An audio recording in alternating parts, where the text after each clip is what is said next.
I just want to thank the Secretary General for being with us. We have a few things to discuss. We'll be talking about Greenland. We're getting tremendous acceptance of that. It's going to be great. So we'll see how that all works out. There's one thing I heard you say yesterday and today.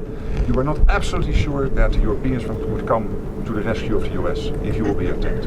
Your allies will be with you. Absolutely, there's an absolute guarantee. Mr. President, do you see a price for Greenland that's reasonable? I could see that, yeah. Like, how would you calculate I that? could see that, but there's a bigger price, and that's the price of safety and security. It's an honor to be with you, and I thank the media for being here.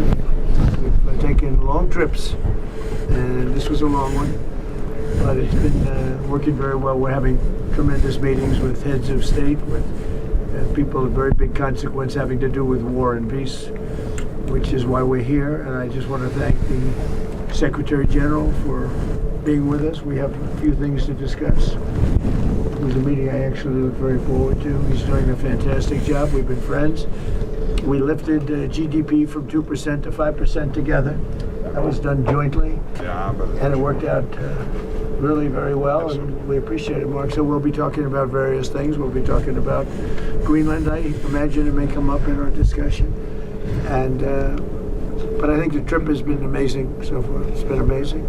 As you know, we're staying, and tomorrow we're doing something else having to do with the Board of Peace. We're getting tremendous acceptance of that. It's going to be great. So we'll see how that all works out, but we're doing that tomorrow. So thank you very much, media. Thank you very much. And Mark, would you Yeah, just briefly, what I just wanted to say again, as I did this morning when I was in a panel, I want to thank you again for what you did since coming in January, Trump 47. Basically getting the Europeans and Canada to really step up, and that led to the enormous success we had in The Hague with the 5%, which is crucial to defend ourselves and to also equalize with what the US is paying. This was a problem already there since Eisenhower.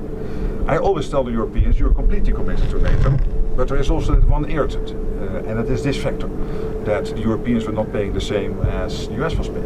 And we solved it, and this is crucial also because we need the money to protect ourselves. There's one thing I heard you say yesterday and today. You were not absolutely sure that the Europeans would come to the rescue of the US if you will be attacked. Let me tell you, they will. And they did in Afghanistan, as you know, for every American who paid the ultimate, for every 2 Americans who paid the ultimate price, there was 1 soldier from another NATO country who did not come back to his family. From the Netherlands, from Denmark, particularly from other countries. So you can be assured, absolutely, if ever the US will be under attack, your allies will be with you.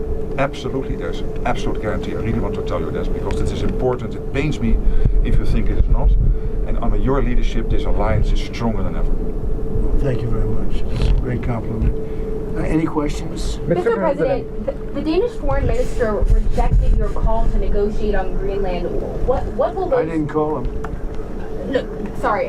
The Danish foreign minister rejected what you said in your speech that you were hoping to negotiate to acquire Greenland, essentially saying that this is not something that they are willing to discuss. So what will those negotiations Well, they look didn't like? tell me that, so when they tell me, because I don't like getting it secondhand, if he wants to tell me, he'll tell me that to my face. And when will you be discussing this?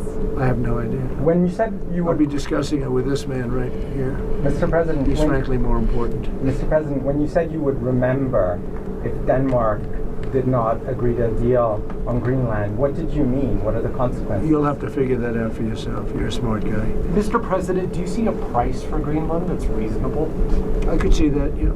Like, how would you calculate I that? could see that, but there's a bigger price, and that's the price of safety and security and national security and international security, having to do with many of your countries. Mm-hmm. That's really the price, and that's the big price. And as you know, we're doing the Golden Dome. It's going to be very expensive, and it's better if we have Greenland than it is without. It's going to be safer. It's going to be stronger. It's going to be better for Europe, and it's going to be better for us. And so we'll see what happens. Any other question? What, is it reassuring to hear the NATO Secretary General say NATO will defend the United States if it comes under attack? Well, I hope that that's true. I mean, he's a good man. He's never lied to me before. You know, we've had a good relationship, and he made that statement. That's nice. I mean, you know, when I see what's happening with Greenland, I wonder, because I want Greenland for security. I don't want it for anything else. We have so much rare earth. We don't know what to do with it. We don't need it for anything else. And in terms of Greenland, you know, you have to go 25 feet down through ice to get it. It's not something that a lot of people are going to do or want to do. No, this is security we're talking about. And I can say one thing about Mark. He wants security, and he wants security for all of us, I think. We're a member of NATO. He wants security for NATO and beyond. So when he says that, Steve, I think it's, you know, it's very nice. Okay? Thank you very much, everybody. Thank you, press. Thank you, press. Thank you. Thank you, press. Thank you, press. Let's go. Let's go. Start moving. Thank you.